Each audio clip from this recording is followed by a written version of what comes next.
नमस्ते दोस्तों, स्वागत है आपका आज की इस वीडियो में।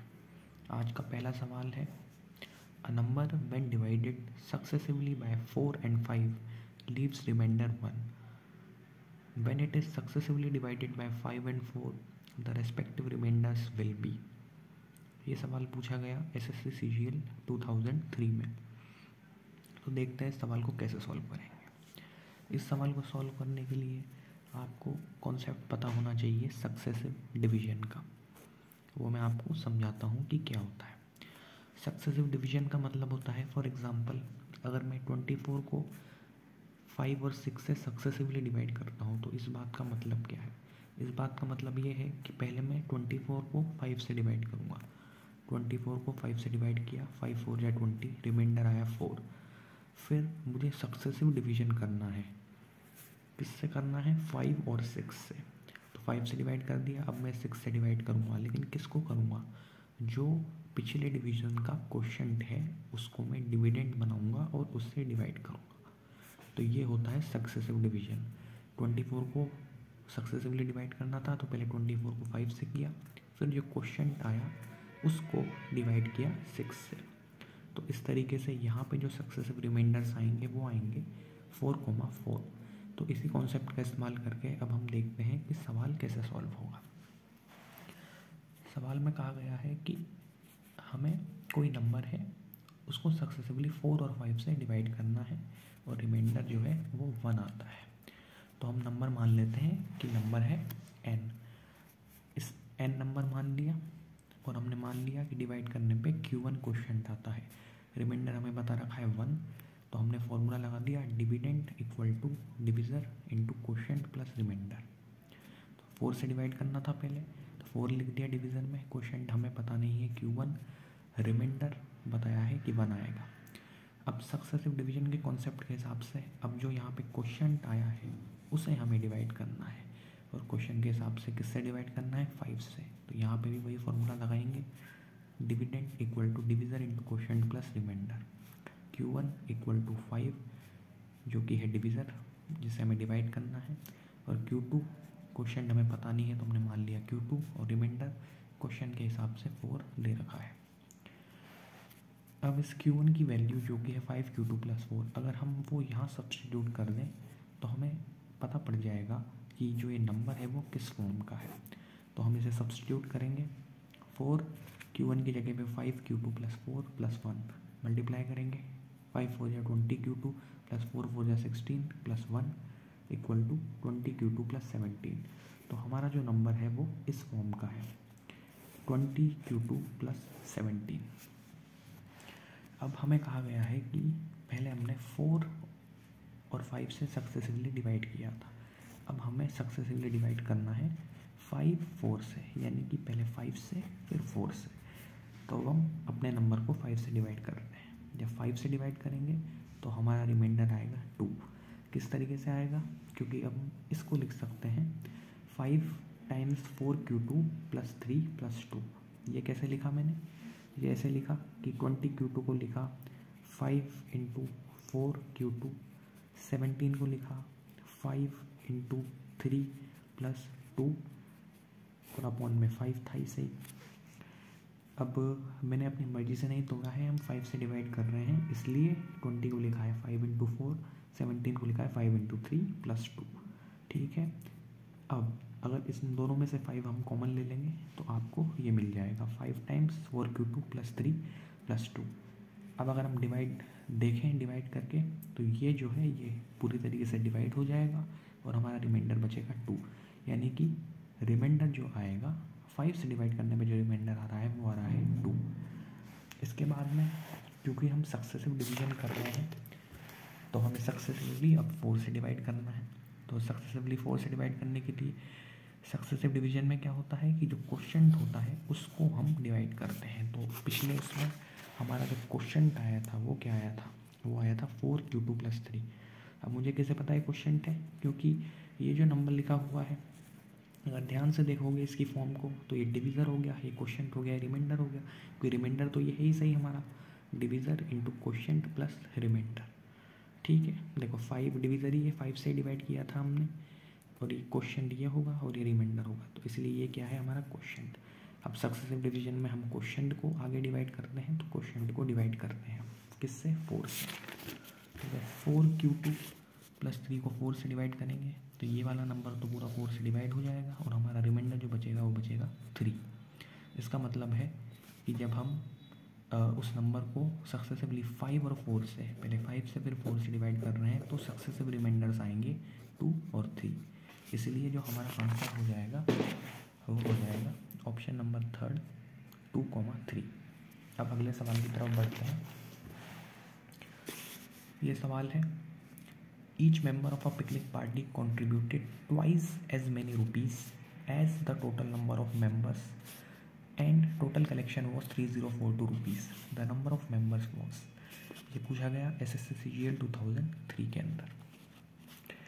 तो इस सवाल में हमसे कहा गया है कि एक पिकनिक पार्टी है, उस पिकनिक पार्टी में कितने मेंबर हैं ये हमें नहीं पता, लेकिन हर मेंबर ने उतने ही पैसे दिए हैं जितने की पार्टी में आने वालों की संख्या है, multiply by 2। Contributed twice as many rupees as total number of members, यानी जितने मेंबर हैं अगर उनको हम 2 से मल्टीप्लाई कर दें तो हर मेंबर ने उतना ही कंट्रीब्यूट किया है। ठीक है, तो इस इक्वेशन का इस्तेमाल करके हमें सॉल्व करना है और नंबर ऑफ मेंबर्स बताने हैं। नंबर ऑफ मेंबर्स हमें बताने हैं तो हम मान लेते हैं कि वो x है। जो चीज़ हमें पता नहीं होती हम उसे x मान लेते हैं या कोई भी वेरिएबल मान लेते हैं। Let the number of members was x। अब हर आदमी ने कितने कंट्रीब्यूट करे हैं, twice as many rupees as number of members, यानी कि जितने मेंबर हैं इंटू 2। मेंबर कितने हैं, x है, तो कंट्रीब्यूशन कितना हो गया, 2x हो गया। अब जो टोटल कलेक्शन होगा, टोटल कलेक्शन कैसे निकालेंगे, हर आदमी ने जितना कंट्रीब्यूट किया है उसको ऐड करके। हर आदमी ने कंट्रीब्यूट किया है 2x, तो उन सभी के कंट्रीब्यूशंस को ऐड कर देंगे। पहले आदमी ने 2x किया, दूसरे आदमी ने 2x, लेकिन कितनी बार ऐड करना पड़ेगा, जितने आदमी होंगे उतनी बार ऐड करना पड़ेगा, क्योंकि ये पहले आदमी का कंट्रीब्यूशन है, दूसरे आदमी का है, तीसरे आदमी का। अब हमें पता नहीं है कि कितने आदमी हैं, तो हमने वो x माने थे, यानी कि हमें 2x को ऐड करना पड़ेगा x टाइम्स।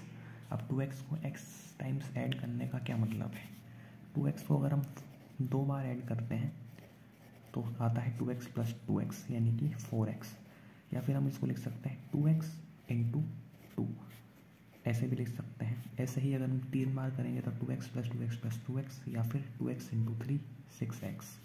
तो उसी प्रकार से अगर 2x को x टाइम्स ऐड करना है तो वो होगा 2x × x या फिर 2x²। और जो टोटल ये क्या है, टोटल कलेक्शन, उसकी वैल्यू क्या है 3042, यानी कि x² हो जाएगा 3042/2 यानी कि 1521। और जब x निकालेंगे यहाँ स्क्वायर है तो अंडर रूट होगा तो आएगा 39। तो ये हमारा आंसर होगा कि 39 मेंबर्स जो हैं वो उस पार्टी में प्रेजेंट थे। तो यह है हमारा आंसर जो कि है ऑप्शन नंबर 4। अगले सवाल की तरफ बढ़ते हैं। अगला क्वेश्चन जो कि बहुत इजी क्वेश्चन है, लेकिन उसे यहाँ पे इंक्लूड इसलिए किया गया है क्योंकि लैंग्वेज में फंसाया जा सकता है, आगे पीछे हुआ तो आंसर आपका गलत आ सकता है, इसलिए सवाल को इंक्लूड किया गया है। ये पूछा गया था CGL 2002 में। इफ़ 3/4 ऑफ मतलब होता है multiply the difference of 2 1/4 and 1 2/3, यानी कि हमें इस नंबर का और इस नंबर का डिफरेंस निकालना है, फिर 3/4 ऑफ निकालना है, यानी कि इन दोनों का डिफरेंस निकालना है और इससे मल्टीप्लाई करना है। ठीक है, ये निकालने के बाद में फिर ये जो हमने पूरा कर लिया इज़ सब्ट्रैक्टेड फ्रॉम 2/3 ऑफ 3 1/4, यानी कि ये जो पूरी यहाँ तक की स्टेटमेंट का जो हमने वैल्यू निकाला उसको सब्ट्रैक्ट करना है इस वैल्यू में से, और ये वैल्यू क्या होगी 2/3 × 3 1/4। इसमें से सब्ट्रैक्ट करना है, जिसमें से सब्ट्रैक्ट करते हैं उसको हम आगे लिखते हैं। अगर लिखा हुआ है 2 इज़ सब्ट्रैक्टेड फ्रॉम 4 तो यानी कि होगा 4 - 2, जिसमें से सब्ट्रैक्ट करते हैं उसको आगे लिखते हैं। तो हमें इसको आगे लिखना है, इसको पीछे लिखना है, इस पूरी वैल्यू को, तब हमारा आंसर सही आएगा। अगर इसको आगे लिख दिया तो आंसर गलत हो जाएगा। तो हम सॉल्व करते हैं। पहले सिंपल फ्रैक्शंस में कन्वर्ट कर लिया, 2 1/4 होगा, 4 2 जा 8 + 1 9/4, ये होगा 3 1 जा 3 + 2 5/3, 4 3 जा 12 + 1 13/4। अब सवाल के हिसाब से अगर हम करेंगे तो हमें 2/3 ऑफ 13/4 था, यानी कि मल्टीप्लिकेशन। फिर हम सब्ट्रैक्ट करेंगे, इसमें से सब्ट्रैक्ट करना था किसको, 3/4 ऑफ 9/4 और 5/3 का जो डिफरेंस था उसको। अकॉर्डिंग टू द क्वेश्चन कुछ ऐसा हो जाएगा ये है, इसमें से सब्ट्रैक्ट करना है ये। फिर तो ये आगे तो बस कैलकुलेशन है। यहाँ से हम 2 कैंसिल कर सकते हैं, ये आ जाएगा 13/6। यहाँ पे पहले इसको सॉल्व करेंगे तो आ जाएगा 12, यहाँ पे 9 3 जा 27, 5 4 जा 20।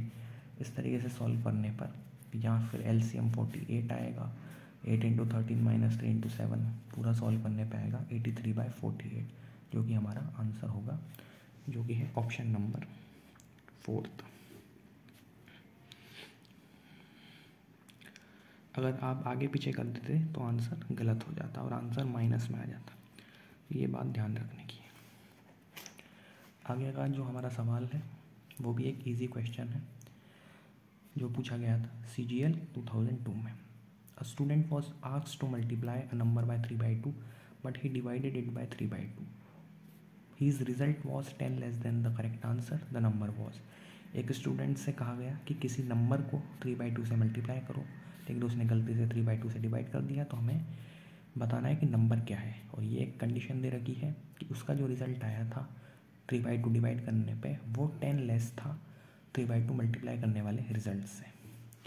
तो मान लिया हमने नंबर जो निकालना है वो x है, उसने क्या किया था, डिवाइड कर दिया था, तो x/3/2, और उसका जो आंसर आया था वो 10 लेस आया था किससे, एक्चुअल आंसर से। और एक्चुअल आंसर क्या होता, मल्टीप्लाई करने पे जो आंसर आता x × 3/2। बस अब इस इक्वेशन को सॉल्व करना है। ये हो जाएगा 2/3x, ये हो जाएगा 3/2x - 10। 10 को इधर लेके जाएंगे ऐड हो जाएगा, इसको इधर लेके जाएंगे x कॉमन लेके माइनस करेंगे, 3/2 - 2/3x। इसको सॉल्व करेंगे आएगा 5/6x। 6 से मल्टीप्लाई करेंगे, 5 से डिवाइड करेंगे तो आएगा x = 12, जो कि हमारा आंसर है। इस तरीके से हमने इजीली इसको सॉल्व किया। मिलते हैं आगे की वीडियोस में।